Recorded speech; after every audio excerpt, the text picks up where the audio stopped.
Good evening, everyone. Today we are going to explore an important theme in John Austen Pride and Prejudice, the powerful yet invisible force of social class. While the novel's title points to pride and prejudice as personal flaw, it is really the rigid social class system or Regency England that controls much of the characters' lives, choices, and relationships.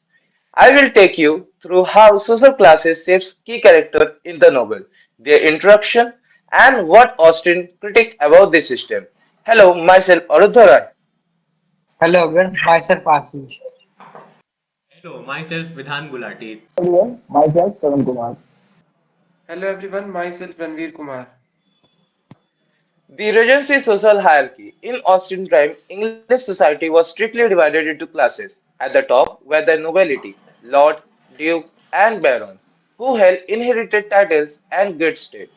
Below them was the gentry, wealthy, and landowners, like Mr. Darcy, who did not have noble titles but owned vast property and earned respect through birth and income. Then came the professional and merchant classes, people like Mr. Bingley's father, who made money through businesses rather than heritage, a fact seen as inferior. The lowest were the working class and tradespeople, supported by wages and often served by higher classes. This rigid hierarchy formed invisible boundaries that determined who could marry whom and who was accepted in polite society. Even distant relatives in trade like Elizabeth's uncle Gardiner were viewed with some disdain, showing how class defined social acceptance. The aristocratic pride. Mr. Darcy represents the aristocratic upper class. He owns Pemberley, has an income of £10,000 a year, and was raised to marry within his social status. His pride is not merely personal arrogance, it is deeply tied to his class consciousness. At the Merton ball, when he refuses to dance with Elizabeth, it's not just a personal slight, but a demonstration of social superiority. Even when proposing to Elizabeth, Darcy admits that his love is in spite of her inferior social status and her family's lack of fortune and property. His struggle throughout the novel is to reconcile his rigid class value with his growing love for Elizabeth, showing how pride and class prejudice are intertwined. Mr. Bingley, the social climber. Mr. Bingley is wealthy but lacks autocratic birth. As the son of wealthy merchant, he tries to join the ranks of the gentry by renting Netherfield and seeking a suitable marriage. However, Bingley lacks the same confidence Darcy has and is heavily influenced by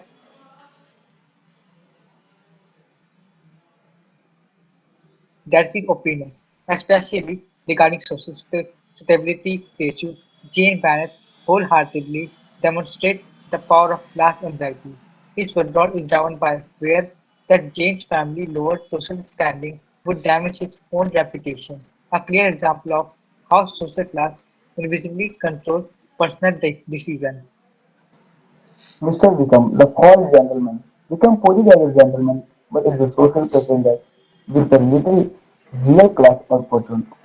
His charm and good looks hide a manipulative character trying to exploit social expectations, including attempting to look with Darcy wife sister for the money he actually exploited. Class system depleted by the less free status becomes apprehensive allowed him to move in gentle circles, revealing how class appearance sometimes from actual character or morality. His condensed lookment with Lydia Bennet threatens to run the Bennet family reputation, showing how class structure protects some but leaves others vulnerable. Guarding class boundaries, Lady Catherine is the embodiment of the entrenched aristocracy, guarding its privileges as Darcy's aunt and a titled noblewoman. She fiercely enforces class hierarchy and disapproves of Darcy's attachment to Elizabeth. whom she deems socially inferior. Her confrontation with Elizabeth is a key element when class prejudice is openly challenged. Elizabeth's assertion that she is a gentleman's daughter and therefore socially equal to Darcy confronts Lady Catherine's belief that birth determines worth. Lady Catherine's rage highlights how the aristocracy fights to preserve class divisions even as individuals like Elizabeth and Darcy break social norms for love. Austen's critique and relevance. John Austen uses Pride and Prejudice to critique a class system that judges character by birth and wealth rather than morality or intelligence. Through Darcy's transformation and Elizabeth's resilience, he suggests that personal merit must transcend social class. Yet Austen also shows the persistence of this invisible force. It shapes marriages, reputations, and destinies.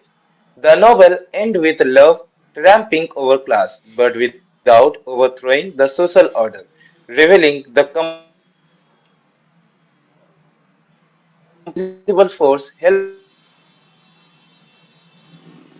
not only in Austen time but with parallels even today. Thank you for listening.